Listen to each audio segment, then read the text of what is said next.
Hello बच्चों, let's read the question. A ball is moving over a horizontal smooth surface with a constant velocity. What type of forces are acting on the ball? Now, to understand this, first we will discuss here the key concept, and here the key concept is equilibrium of forces.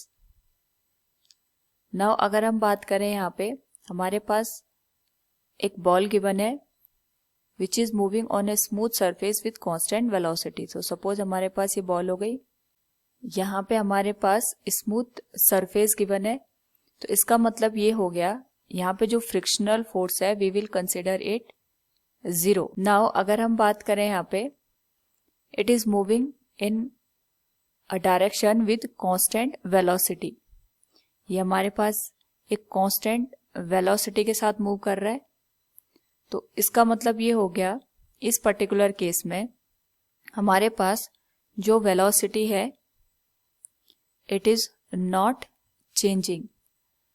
Now अगर हमारे पास यहाँ पे velocity change नहीं हो रही है, इसका मतलब ये हो गया जो एक्सीलरेशन है उसकी वैल्यू 0 हो गई. नाउ अगर हम बात करें यहाँ पे अगर एक्सीलरेशन 0 है तो इसका मतलब हमारे पास जो फोर्स होगा it will be also be 0. जितने भी हमारे पास यहाँ पे नेट फोर्सेस होंगे उन सबका सम अगर हम करके देखें it will equal to 0. Now we can say here जो वर्टिकल फोर्सेस का सम है एंड जो हमारे पास हॉरिजॉन्टल फोर्सेस का सम है, ये सब मिला करके हमारे पास वैल्यू 0 हो जाएगी. और या फिर हम ये कह सकते हैं हमारे पास जो ऑब्जेक्ट है या बॉल है it is moving with a constant velocity.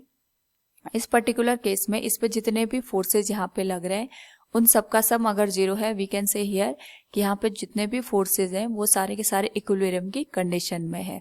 So we can say here if a ball is moving on horizontal smooth surface with constant velocity, the type of forces acting on the ball will be in equilibrium condition.